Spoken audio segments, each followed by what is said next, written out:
रोज लहंगा हमार लसा लस करता, राजा भाई तोहार बड़ा कस धरता।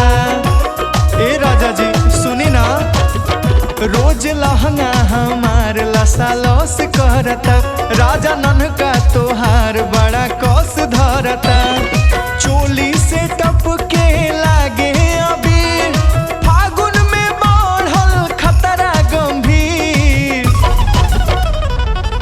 अरे रे रे अचके में डार दीही, रह परदेस उला सार दीही। फागुन भर मजा मार लिही, रह परदेस उला सार दीही।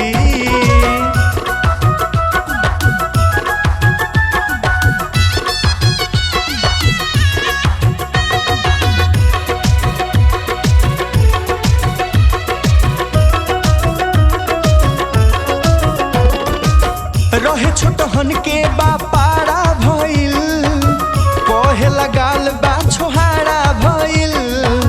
कहेला ए भौजी डारे डरंग हो, बाटे उ बड़का खेलाड़ा भइल। ए जी रहे छोटहन के बापारा भइल, कहे लगल गाल बा छोहारा भइल। कहेला ए भौजी डारे डरंग हो, बाटे उ बड़का खेलाड़ा भइल। एतना ले कइले बाटे बवाल, एगो बा हरिहर एगो बा लाल। लागेला कि चिटुकी से गार दीही, रह परदेस उला सार दीही। होली में सब मजा मार लिही, रह परदेस उला सार दीही।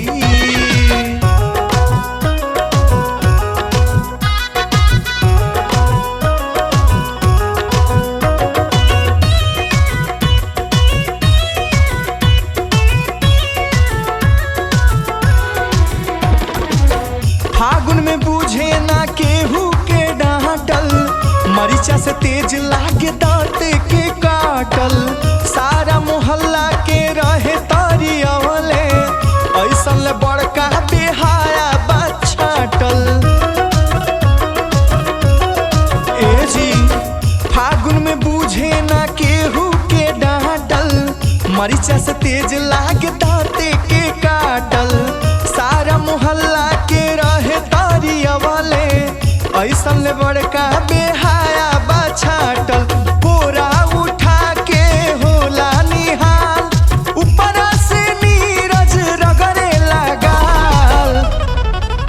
होते अन्हार मजा मार दीही, रह परदेस उला सार दीही।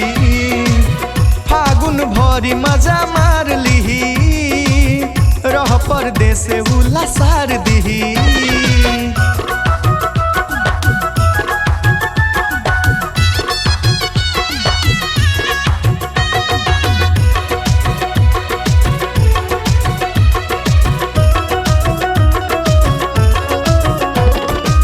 फागुन में बूझे ना केहू के डांटल, मरीचा से तेज लागे दांते के काटल।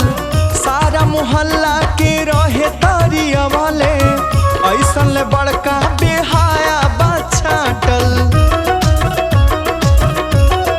ए जी फागुन में बूझे ना केहू के डांटल, मरीचा से तेज लागे दांते के काटल।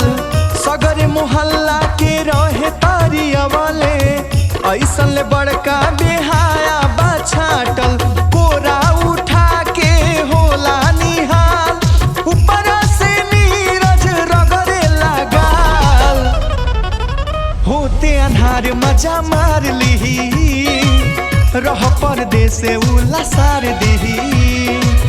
फागुन भर मजा मार लिही, रह परदेस उला सार दीही।